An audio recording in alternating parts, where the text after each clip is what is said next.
ಸುಮಾರು 9 o'clock ಅಷ್ಟೊತ್ತಿಗೆ ಒಂದು ಡೆಲ್ಲಿಯಿಂದ ಬೆಂಗಳೂರಿಗೆ ಹೋಗ್ತಾ ಇದ್ದಂತ ಒಂದು 10 wheeler ಲಾರಿ ಸರಣಿ ಅಪಘಾತ ಮಾಡ್ಕೊಂಡು BMM ಫ್ಯಾಕ್ಟರಿ ಬ್ರಿಡ್ಜ್ ಬರುತ್ತೆ NH50 ಅಲ್ಲಿ ಸರಣಿ ಅಪಘಾತ ಮಾಡಿ ಬ್ರಿಡ್ಜ್ ಇಂದ ಆ, ಕೆಳಗಡೆ ಬಿದ್ದಿದೆ. ಅದ್ರ ಜೊತೆಗೇನೆ ಒಂದು ಬೈಕ್ ಸಹ ಅವರು 3 ಬೈಕ್ ಟಚ್ ಮಾಡಿದ್ದಾರೆ. 3 ಬೈಕ್ ಹೊಡ್ಕೊಂಡು ಒಂದು ಬೈಕ್ ಲಾರಿ ಜೊತೆಗೇನೆ ಬ್ರಿಡ್ಜ್ ಮೇಲಿಂದ ಬಿದ್ದಿದೆ. ಸೊ ಆ ಬೈಕ್ ಅಲ್ಲಿ ಇದ್ದಂತಹ ಪಿಲಿಯನ್ ರೈಡರ್ ಒಬ್ರು ಲೇಡಿ ಡೆತ್ ಆಗಿದ್ದಾರೆ ಸ್ಪಾಟ್ ಅಲ್ಲಿ.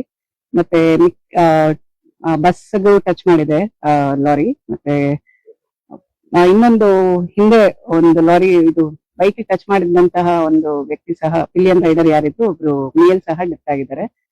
ಸೊ 2 ಡೆತ್ ಆಗಿದೆ. ಮತ್ತೆ ಸುಮಾರು 20 ಜನ ಇಂಜರ್ಡ್ ಇದ್ದಾರೆ.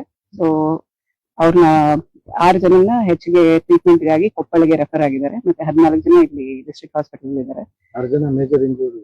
ಅವ್ರಿಗೆ ಇಬ್ಬರಿಗೆ ಹೆಡ್ ಇಂಜುರಿ ಆಗಿದೆ. ಮತ್ತೆ ಮಿಕ್ಕಿದ್ದು 4 ಜನಕ್ಕೆ ಕ್ರಶ್ ಇಂಜುರೀಸ್ ಆಗಿದೆ ಅಂತ ಡಾಕ್ಟರ್ ಹೇಳಿದ್ದಾರೆ. ಸೊ ಅಲ್ಲಿ ಹೆಚ್ಚಿನ ಟ್ರೀಟ್ಮೆಂಟ್ ಗಾಗಿ ಕೊಪ್ಪಳಲ್ಲಿ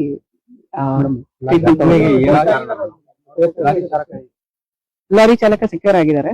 ಸೊ ಫರ್ದರ್ ನಾವು ಇನ್ವೆಸ್ಟಿಗೇಷನ್ ಮಾಡ್ತೀವಿ. ಈ ತರ ಸರಣಿ ಅಪಘಾತ ಅವ್ರದ್ದು ಏನ್ ಕಾರಣ, ಅವ್ರ ಏನಾದ್ರು ಇಂಟಾಕ್ಸಿಕೇಶನ್ ಅಲ್ಲಿ ಇದ್ರ ಏನು ಅನ್ನೋದನ್ನ ನಾವು ವೆರಿಫೈ ಮಾಡ್ತೀವಿ.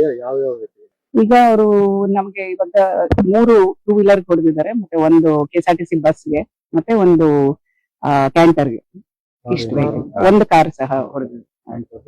3 ಬೈಕ್, ಒಂದು ಟಾಟಾ ಪಂಚ್ ವೆಹಿಕಲ್, ಒಂದು KSRTC ಬಸ್ ಮತ್ತೆ ಒಂದು ಕ್ಯಾಂಟರ್ ವೆಹಿಕಲ್. ಇಲ್ಲ ಬಸ್ ಅಲ್ಲಿ ಒಂದು 30 passengers ಇದ್ರು. ಅವ್ರಿಗೆಲ್ಲ ಮೈನರ್ ಇಂಜುರೀಸ್, ಕೆಲವ್ರಿಗೆ ಮಾತ್ರ. ಮಿಕ್ಕಿದವರೆಲ್ಲ ಇವತ್ತು ಬೇರೆ ಬಸ್ಗೆ ಹೋಗಿದ್ದಾರೆ. ಸೊ ಈ ಬೈಕ್ ಅಲ್ಲಿ ಇದ್ದವರು ಇಬ್ರು ಫೇಟಲ್ ಇಂಜುರೀಸ್ ಆಗಿದೆ. ಸುಜಾತ ಅನ್ನೋರು ಕಿತ್ನೂರ್ ವಿಲೇಜ್ ಅವರು ಡೆತ್ ಆಗಿದ್ದಾರೆ. ಮತ್ತೆ ಇನ್ನೊಬ್ರು ದುರ್ಗಪ್ಪ ಅಂತ ಈಗ ಮಾಹಿತಿ ಬಂದಿದೆ, ತಾಳೆಬಸಾಪುರ ತಾಂಡದವರು. ಇಬ್ಬರು ಡೆತ್, ಮತ್ತೆ ಮಿಕ್ಕಿದವರು ಇಂಜರ್ಡ್ ಇದೆ. ರ್ಯಾಶ್ ನೆಗ್ಲಿಜೆಂಟ್ ಡ್ರೈವಿಂಗ್ ಮಾಡ್ಕೊಂಡು ಸರಣಿ ಅಪಘಾತ ಮಾಡಿದ್ದಾರೆ. ಪ್ಲಸ್ ಅವ್ರೇನಾರು ಫರ್ದರ್ ಏನಾರು ಇಂಟಾಕ್ಸಿಕೇಶನ್ ಅಲ್ಲಿ ಇದ್ರ ಇಲ್ವಾ ಅನ್ನೋದ್ರ ಬಗ್ಗೆ ನಾವು ಇವಾಗ ವೆರಿಫೈ ಮಾಡ್ತೀವಿ. ಎಷ್ಟು ವರ್ಷಗಳ ಕಾಲ ಬ್ರಿಡ್ಜ್ ಅಂಡರ್ ಕನ್ಸ್ಟ್ರಕ್ಷನ್ ಇತ್ತು. ಸೊ ಇವ್ರದ್ದು ನೆಗ್ಲಿಜೆನ್ಸ್ ಇಂದ ಇದು ಅಪಘಾತ ಆಗಿದೆ. ಸೊ ಅದಕ್ಕೆ ರೀಸನ್ ಏನು ಅನ್ನೋದನ್ನ ನಾವು ಫರ್ದರ್ ಇನ್ವೆಸ್ಟಿಗೇಷನ್ ಮಾಡಿ ನಾವು